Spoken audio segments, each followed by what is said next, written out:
အားလုံးမင်္ဂလာပါဗျာဒီနေ့သင်ခန်းစာကျွန်တော် grade 10ရဲ့10 sequence မှာပေါ့နော်10 sequence မှာတော့ not only Barroso ရဲ့ exercise A လေးကိုပြောမှာဖြစ်ပါတယ်သူက page number 91မှာရှိတယ်ပေါ့အဲ့တော့ဒီမှာဆိုရင်ကျွန်တော်တို့ cite the following example ဥပမာအောက်ပါဥပမာတွေကိုလေ့လာပါပေါ့နော်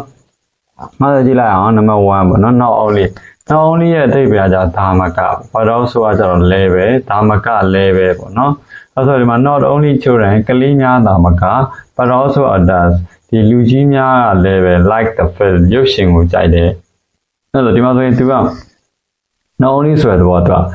not only ဒါမကလည်းဖြစ်တယ်မှာသူကမတူတာနှစ်ခုကိုဆက်လက်တယ်ပေါ့ဥပမာဆိုရင်ကျွန်တော်ဒီမှာ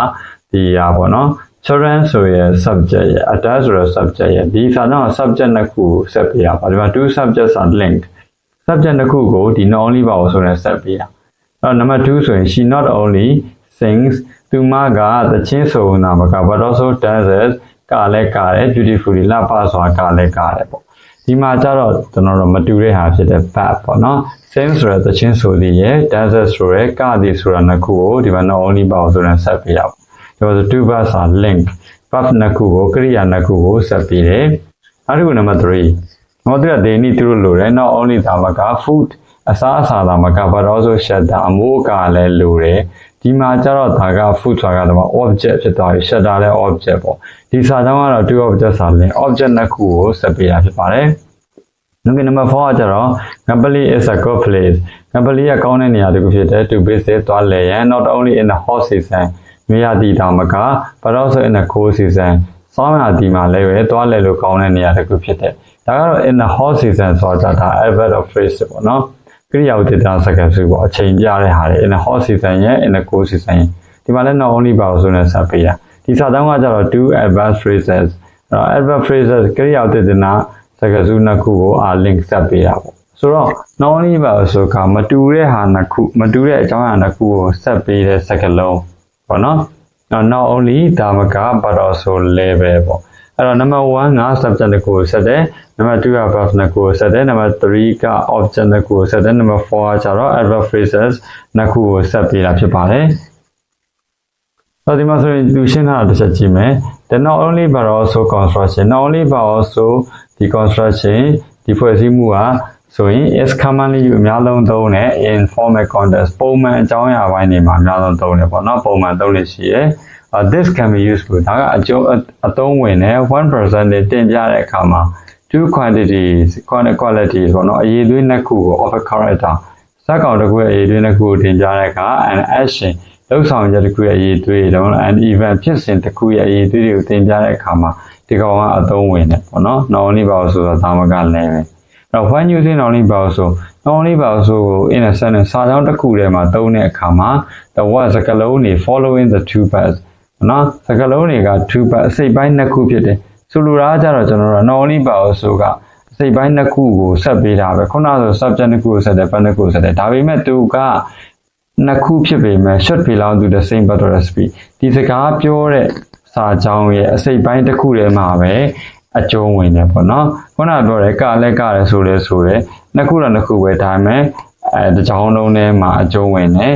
same speech ရောတူညီတဲ့စကားပြောထဲမှာပဲပါတယ်ဆိုတဲ့အဖြစ်ပဲပေါ့နော်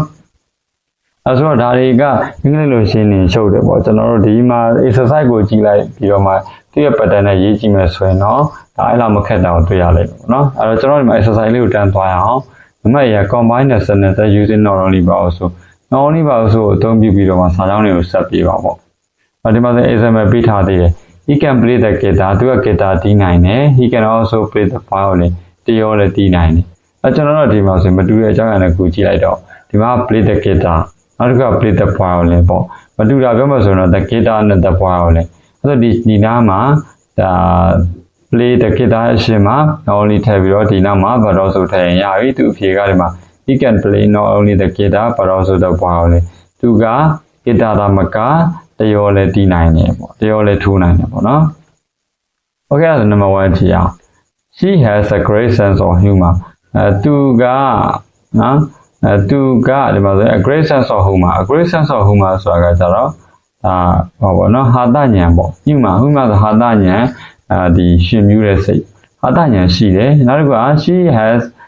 got သူ့မှာရှိတယ်ကောင်းတဲ့ communication skill communication skill လည်းရှိတယ်ဒီမှာဆိုရင် communication skill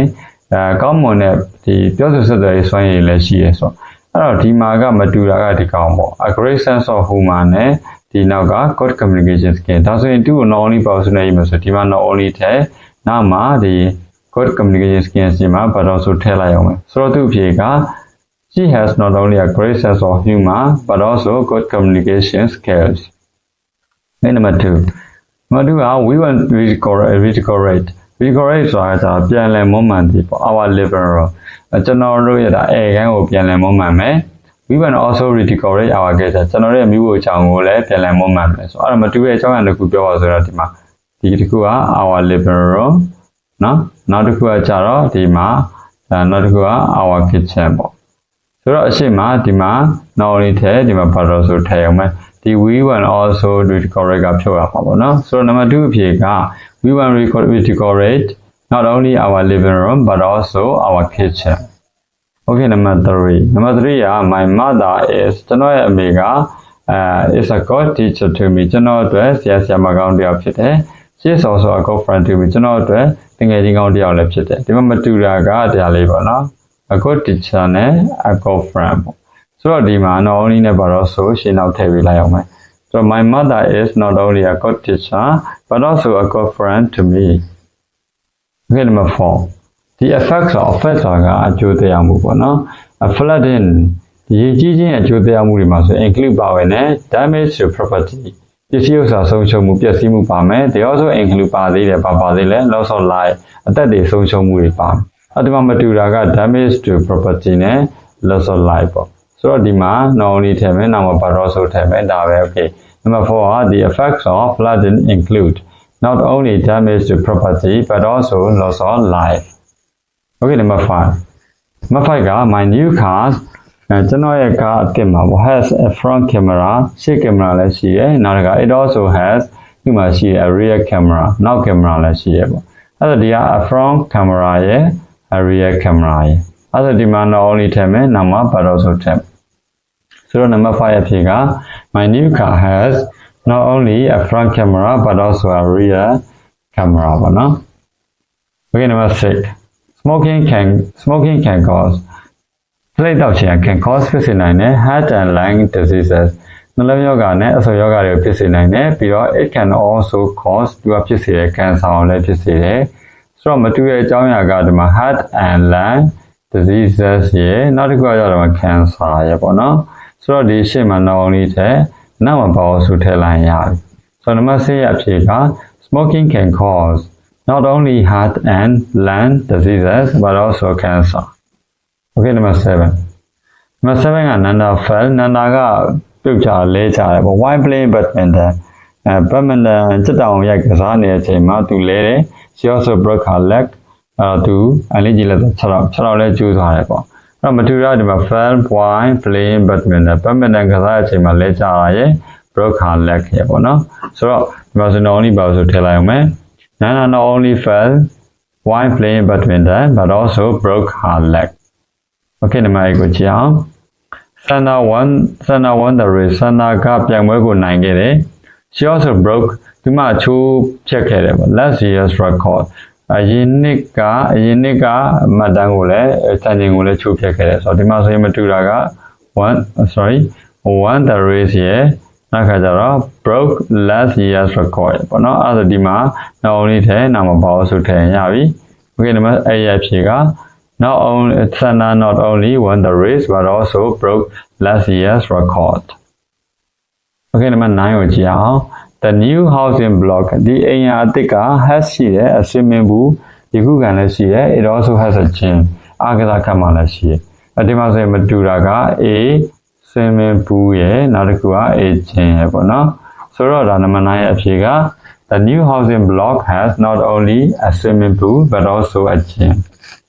Okay, number 10. Number 10 က